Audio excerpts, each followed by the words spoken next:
doing YouTube, there is a massive risk for like extreme narcissism. So to pass the time here, why don't we play a little about me? Hey guys, I thought we would just film some taping.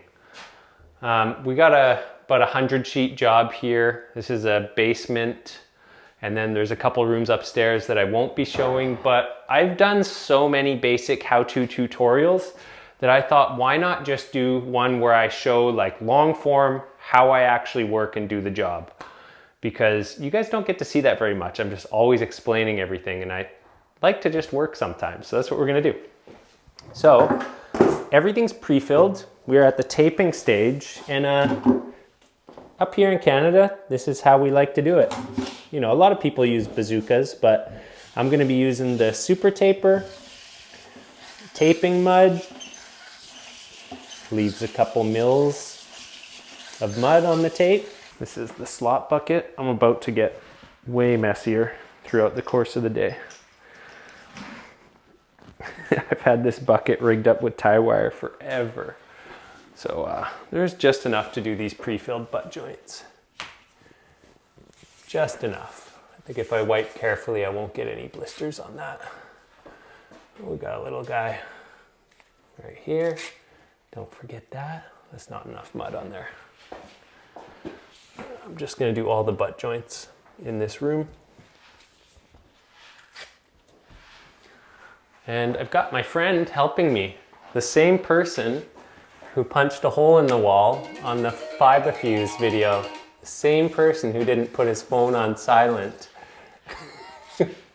But you guys remember that video, the one where we compare the bounce fabric sheet to a Fibafuse? What was it? Can you patch a wall with a bounce fabric sheet? Which we did effectively. And everyone was like, I can't believe you have your helper punching holes in the wall on a job site. I'd fire you. That was actually his own house. So the guy who punched the hole in the wall was my boss at the time, and that was his own house. And you guys were getting all bent out of shape about my young employees punching holes in the wall. Make so many assumptions about what I do and don't do. This light, yep. Don't get mess on the corner beads. That's a lot of corner bead there.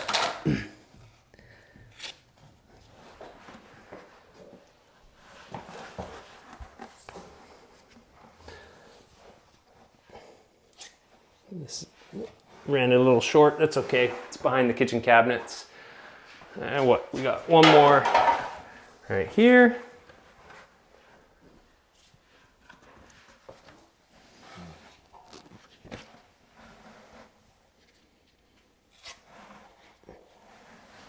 There must be some more I could do, but you know what? It's gonna start to dry out on me. Oh, that's how I get muddy, bending over onto the bucket.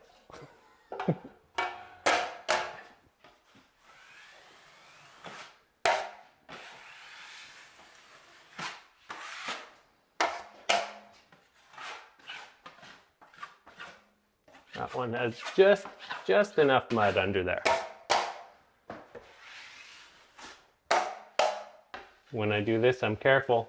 You push too hard, you'll snow plow all that mud out.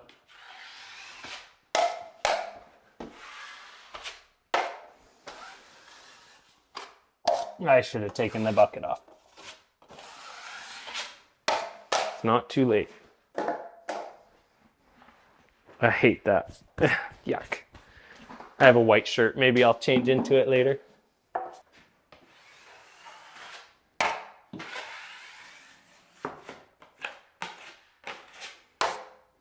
And we're right here. Don't mind if I do.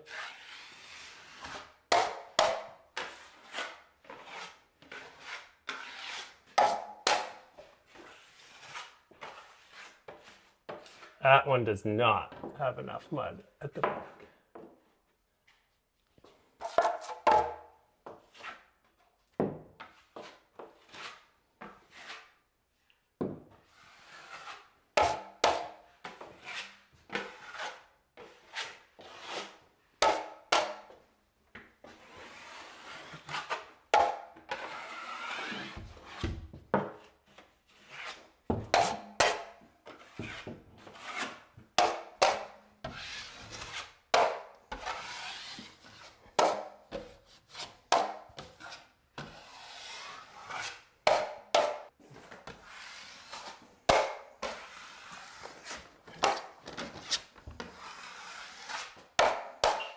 Any more? No, that was it for now. Oh, you're filming again. Look at that.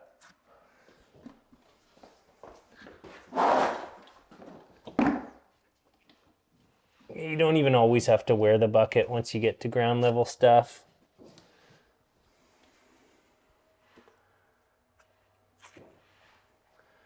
Got a little blowout right here. I'm just trying to get rid of this so I can start a new mix.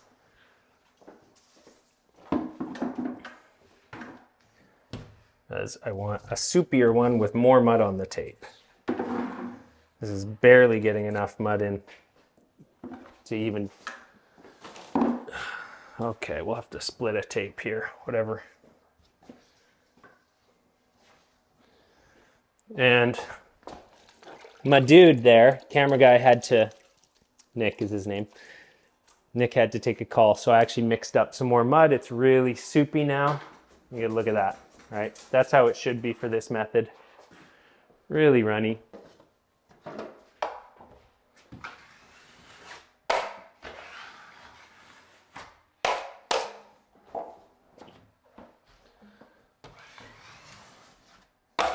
That's not bad. There's enough mud in there. And did I do another 2 over here? 3.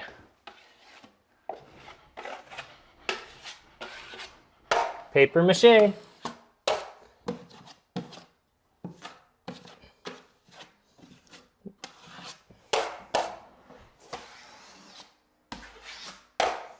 Make sure your screws are full. Here I am, still explaining what I'm doing. Done, done, done. All right, pull some more tape. So now with a nice full bucket, it shouldn't cause me any problems. Oh, what the hell? Got a new problem. Something is binding. Right, always when you turn on the camera, something's got to happen. Why would it be doing that? Is it this? Like, if it could pull the freaking taper up, something's going on.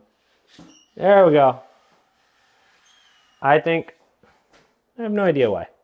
I'm not going to overthink it. All I know is it's pulling out. See, that's so much mud. That's probably too much. Dial it down. I'm just going to go with it. I like to have too much instead of not enough. And we're just going to go for a while here. We could go until this tape is run out, honestly.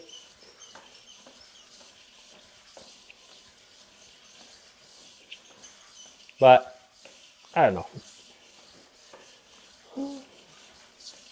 This is it. This is taping in British Columbia, Canada.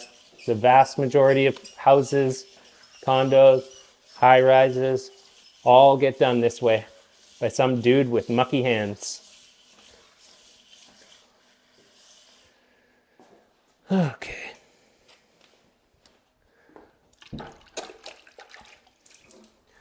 So one of the things that I have always liked about drywall is that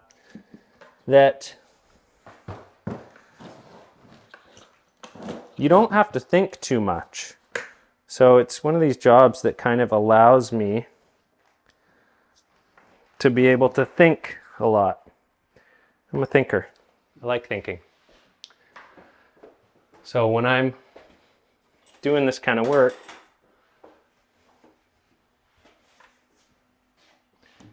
I can think about all the other things I like to think about, and I don't come home too exhausted. That can also lead to things getting a little boring, but that's one of the things I like about it. Like I said, it can also be a con.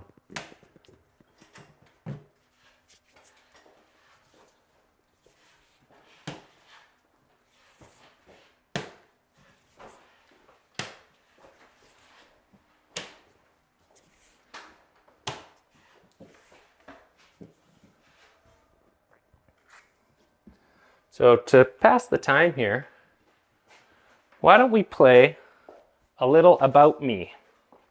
Because I keep my cards pretty close on this channel. I don't tell you guys anything about me, really. But let's do a little bit of that. Not too much, but a little bit.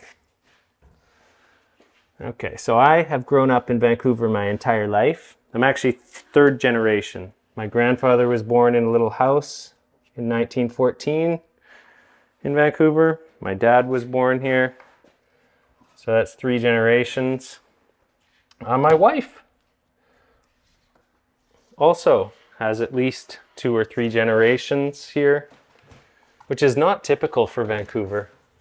This is a place, it's definitely a city of newcomers. Always has been. Doesn't mean I have any more claim to this place than anyone else. But yeah, I've lived here a long time. I definitely have like a connection to the city and to the land, in spite of its ridiculous unaffordability. I do love it here. I cut myself somewhere, I don't know where. Okay, I don't remember what I was talking about. Something about living in Vancouver. Yeah. I try not to be too stuck up about Vancouver, because that's one of the things that's really annoying about people here. They love to tell you how great it is. It is a nice place. It's got its problems. Okay, a little more. I'm 42 years old, currently. As of 2004, 42 years old. I have 4 kids, ranging from the older age of child to right in the middle of the teenage years. I basically, for all intents and purposes, have 3 teenagers. That might surprise you guys. All with the same woman, by the way, if sure some of you are wondering.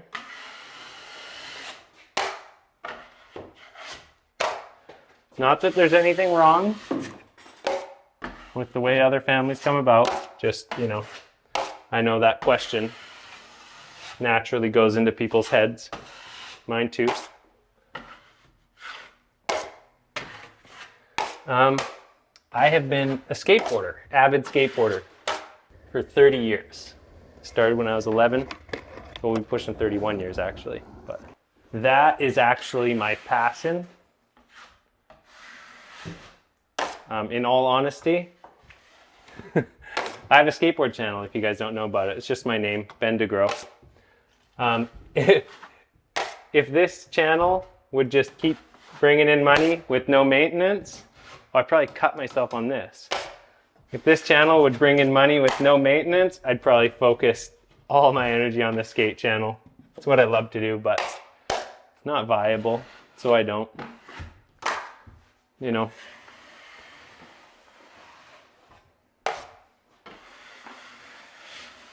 Yeah, this is really running better now.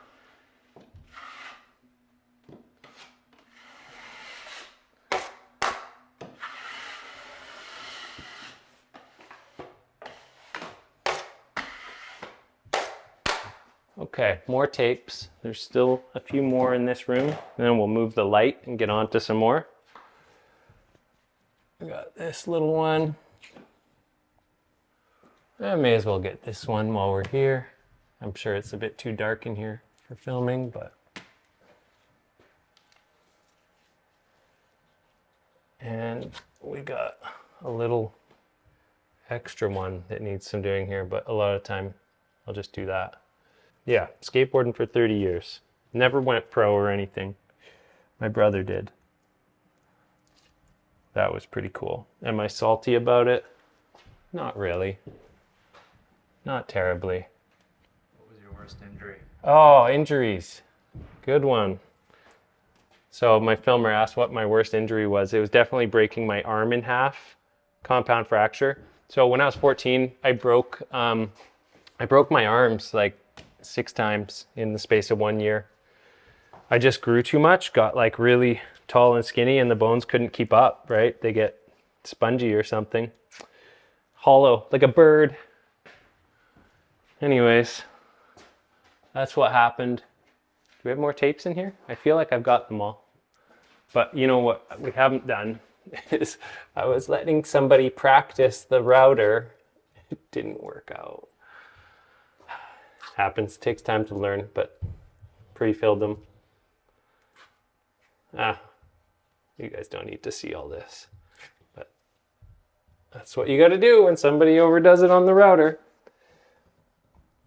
Okay, worst injury was, yeah, I got a compound fracture on my right arm at the same time as breaking my left wrist. That was a bad day. That was a bad day. And that changed things. I definitely had some trauma from that injury. Never really wanted to try and do big stuff again after that, like doing crazy jumping on my board.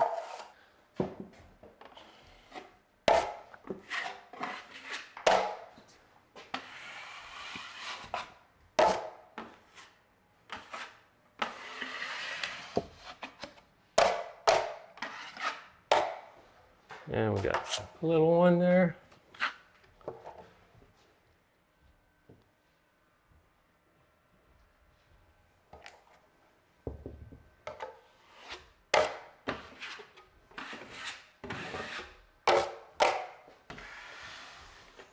Tapes just keep jumping out of nowhere. Oh, we got more here. That went on the floor.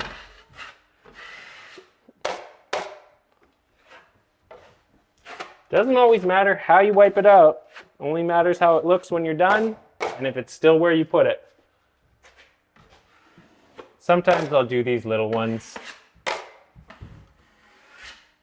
It's like, you don't really do, that's got some dry mud under it. You don't really do these ones with the corner tools anyways. What is going on there? It's just a chunk under the tape. There we go. That's acceptable. All right, these guys.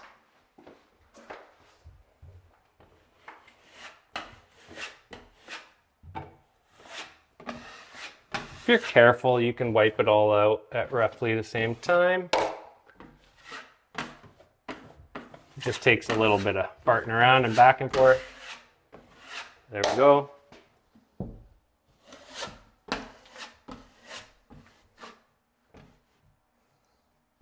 Yeah.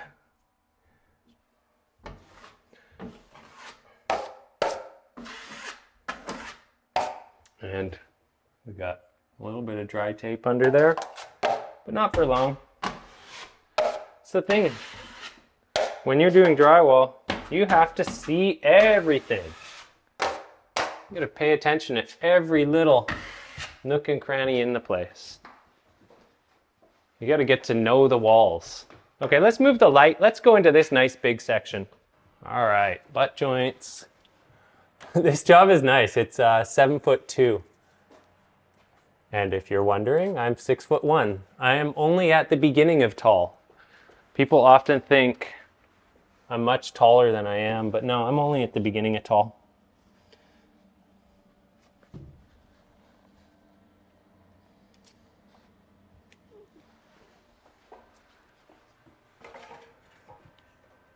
It's nice to be able to reach everything on a job without having to go on stilts. I don't like going on stilts. I use them because it's just too inefficient not to, but I've torn my meniscus twice and it just doesn't make, not on stilts, but like from skating, and it just doesn't make my knee feel good. What else about me? I like to exercise regularly, but as you can tell, I'm not like some roid TRT gym buff guy. I am what they would call a hard gainer, and I also never seem to get into a routine for longer than like a few weeks at a time, and then like, you know, life and kids definitely gets in the way of it. Okay, we got some more butt joints here, I'm sure of it. Oh, we can do this. No reason we can't. Yeah, I love to exercise. I would credit that to one of the reasons why I I have as few physical problems as what, the lighting? Sorry. Back to you. Okay, back to me. Yay, my favorite topic. No. I work hard to try not to be a selfish person. Honestly, I think I'm naturally selfish, and it takes hard work not to be. Another thing, doing YouTube, there is a massive risk for like extreme narcissism. Like if you have narcissistic tendencies, man, YouTube is like an amplifier on that. It's just like Miracle Grow on narcissism. I was pretty aware of that. Like when I first started filming videos, I was like, okay, so here I am filming myself, and now I'm watching myself as I'm editing, and like, oh, what if I think one of my little quips is funny? It's like, I think if you are not consciously aware that you can like dive into narcissism, it can be really bad. And there's a lot of examples about that, or a lot of examples of that in social media in general. You can see people have really dived deep into self-obsession.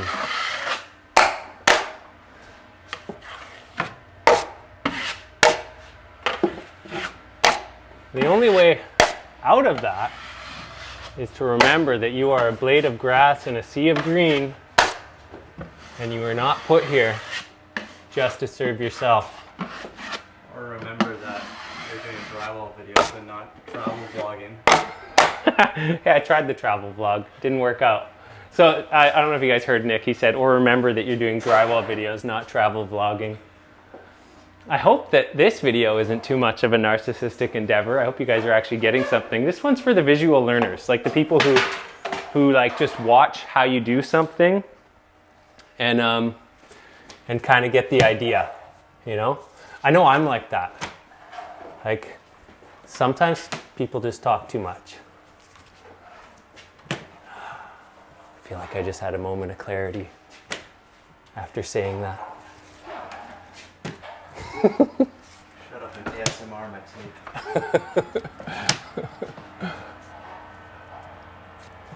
Oh, that fell on me.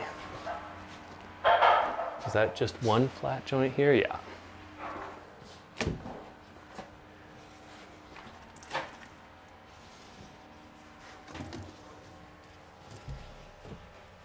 Well, I wonder how long this video is so far.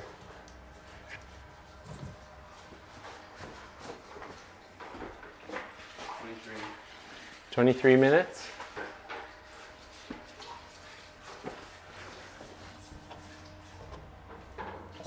No shortage of opportunities to use up the scrap tape here.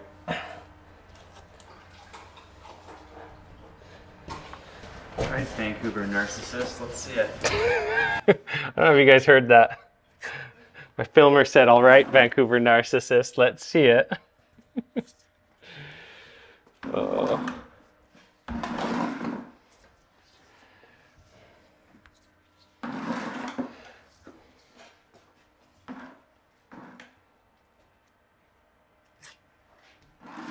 Oh geez, there's a electrician coming in.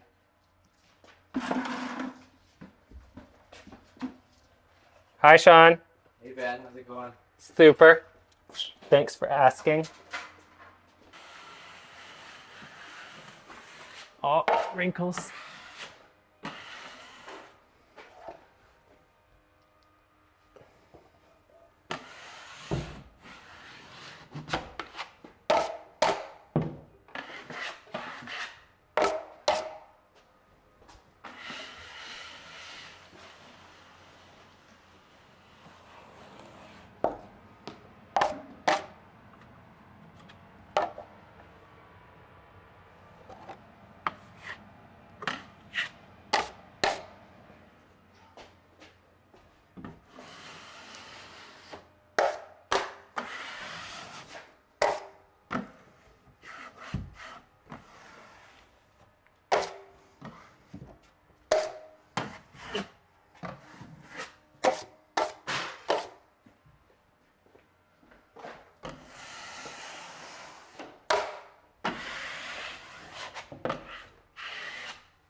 I'm sure some of you have been wondering, do the bevels need to be full like this?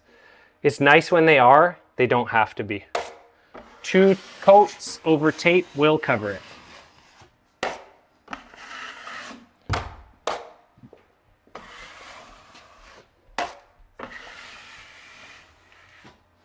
Okay, what's going on here?